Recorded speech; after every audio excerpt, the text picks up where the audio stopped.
নমস্কাৰ, এই মুহূৰ্তত আহি পৰিছে ৰাজ্যখনৰ বাবে ৰাতিপুৱাৰ কেইবাটাও ব্ৰেকিং নিউজ। এনে ধৰণৰ খবৰসমূহ নিতৌ চাবৰ কাৰণে চেনেলটো ছাবস্ক্ৰাইব কৰি ভিডিঅ'টোত এটা লাইক কৰি দিব। এই মুহূৰ্তত জনাই আছো এটা গুৰুত্বপূৰ্ণ খবৰ।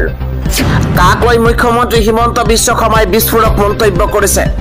নন ইছ্যু এটাক ইছ্যু কৰি লাভ নাই বুলি মন্তব্য কৰিছে হিমন্ত বিশ্ব শৰ্মাই। কাক লৈ নন ইছ্যু এটাক ইছ্যু কৰি কোনো ধৰণৰ লাভ নাই।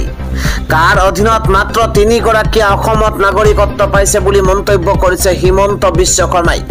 অসমত কাৰ জৰিয়তে নাগৰিকত্ব ল'বলৈ কোনো আগ্ৰহী নহয়।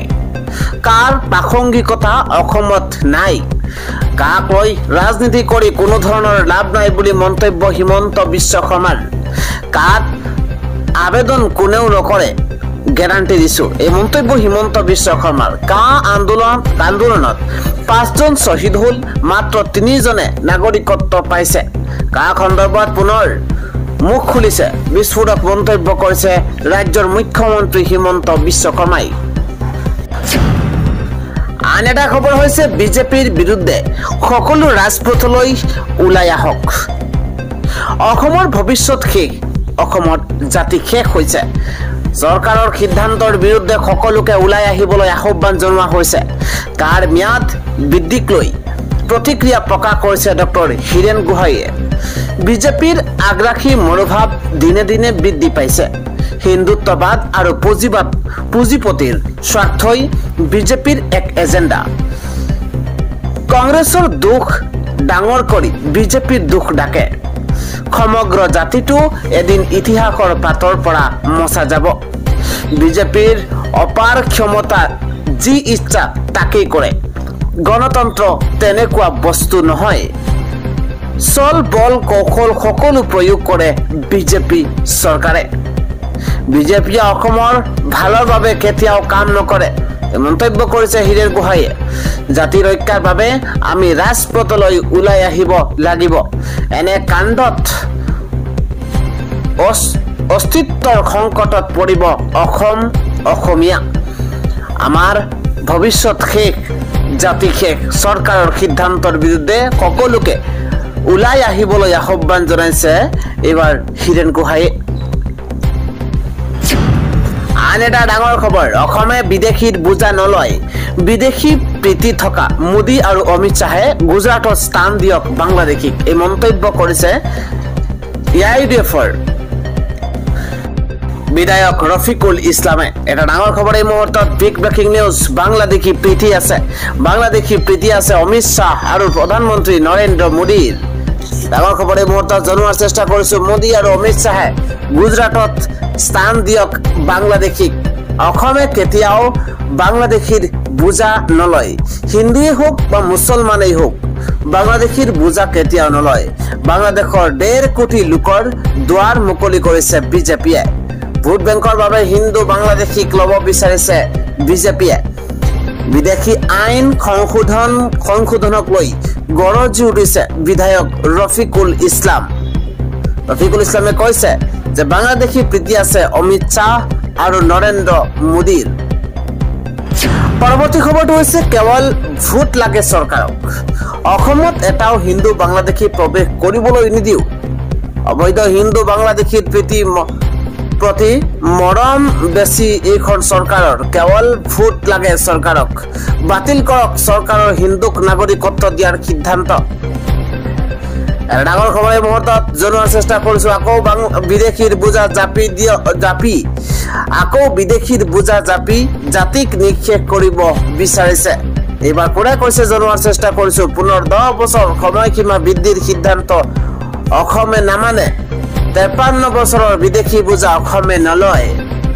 সময়সীমা বৃদ্ধি নহয় বুলি 21ৰ নিৰ্বাচনত কথা দিছিল মুখ্যমন্ত্ৰীয়ে। 2014 চনৰ পৰিৱৰ্তে সময়সীমা 2024 কৰা হ'ল। 69 লাখ লোকৰ গোচৰ নিষ্পত্তিৰ বাবে চৰকাৰে যোজা কৰিছে। এনেকৈ পিছুৱাই গলে বাংলাদেশী হিন্দুৰে ভাৰত ভৰি পৰিব। চৰকাৰৰ বিৰুদ্ধে এইদৰে গৰজি উঠিছে দল সংগঠন। অসমত এটাও বাংলাদেশী প্ৰৱেশ কৰিবলৈ নিদিয়াৰ হুংকাৰ দিছে দল সংগঠনে। আজি ৰাতিপুৱাৰ পৰৱৰ্তী আন এটা ডাঙৰ খবৰ, এবাৰ গাজাত যুদ্ধবিৰতিৰ দাবী।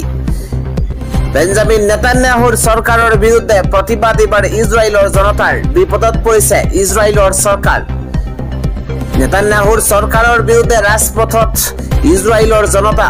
এটা ডাঙৰ খবৰ এই মুহূৰ্তত জনোৱাৰ চেষ্টা কৰিছো। নিজ দেশৰ জনতাৰে ৰোষত বলি এবাৰ বেঞ্জামিন নেতান্যাহু। গাজাত অমানৱীয় অত্যাচাৰ চলাই বিপদত পৰিছে বেঞ্জামিন নেতান্যাহু। গাজাত যুদ্ধ বিৰতিৰ দাবীৰে প্ৰতিবাদ ইজৰাইলৰ জনতাৰ। বেঞ্জামিন নেতান্যাহুৰ আৱাসত আক্ৰমণ ইজৰাইলৰ ক্ষোভিত জনতাৰ। ইজৰাইলৰ সংসদ ভৱনৰ সন্মুখতে হিংসাত্মক প্ৰতিবাদ। হামাছে বন্দী কৰি ৰখা ইজৰাইলীক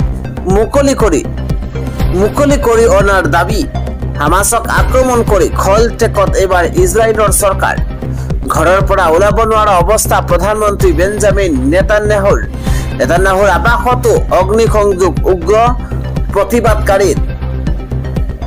পৰৱৰ্তী ডাঙৰ খবৰ, এইবাৰ বিজেপিৰ দখলত থকা চামুগুৰিত কংগ্ৰেছৰ বৃহৎ যোগদান কাৰ্যসূচী। অগপ বিজেপি এৰি এইবাৰ কংগ্ৰেছলৈ শতাধিক নেতাকৰ্মী ঢাপলি মেলা পৰিলক্ষিত হৈছে। বিজেপিৰ দখলত থকা চামুগুৰিত শক্তি বৃদ্ধি পাইছে কংগ্ৰেছৰ। ডাঙৰ খবৰ এই মুহূৰ্তত জনোৱাৰ চেষ্টা কৰিছো। ২৬ৰ নিৰ্বাচনৰ বাবে চামুগুৰিত শক্তি প্ৰদৰ্শন এইবাৰ কংগ্ৰেছৰ। অগপ বিজেপি ত্যাগ কৰি দলে বলে যোগদান কৰিছে কংগ্ৰেছত। ধুবুৰীৰ সাংসদ ৰকিবুল ইছলামৰ উপস্থিতিত সেই যোগদান কাৰ্যসূচী। বিজেপিৰ দখলত থকা চামুগুৰিত শক্তি বৃদ্ধি পাইছে এইবাৰ কংগ্ৰেছৰ। আমি জনাই আছো আন এটা ডাঙৰ খবৰ, দ্বিতীয় বৃহৎ ইছলামিক দেশ হবলৈ গৈ আছে ভাৰত। বাংলাদেশক চেৰ পেলাইছে মুছলমান জনসংখ্যাই। বিশ্বৰ দ্বিতীয় বৃহৎ ইছলামিক দেশ হবলৈ গৈ আছে ভাৰতবৰ্ষ। মুছলমানৰ জনসংখ্যাই গঢ়িছে ৰেকৰ্ড এইবাৰ। ভাৰতত দ্ৰুত গতিত বৃদ্ধি পাইছে মুছলমানৰ জনসংখ্যা। বাংলাদেশতকৈও বেছি ভাৰতৰ মুছলমানৰ জনসংখ্যা। ইৰাণ, ইৰাক, আফগানিস্তান, চৌদি আৰব লগতে তুৰস্কতকৈও বেছি ভাৰতত মুছলমান জনসংখ্যা। ডাঙৰ আপডেট এই মুহূৰ্তত জনোৱাৰ চেষ্টা কৰিছো। বৰ্তমান বিশ্বত অধিক মুছলমান থকা দেশ হৈছে ইণ্ডোনেছিয়া। ইণ্ডোনেছিয়াত ২৪২ বিলিয়ন মুছলমান আছে। দ্বিতীয় স্থানত আছে পাকিস্তান। পাকিস্তানত ২৩৫ বিলিয়ন। তৃতীয় স্থানত আছে ভাৰতবৰ্ষ।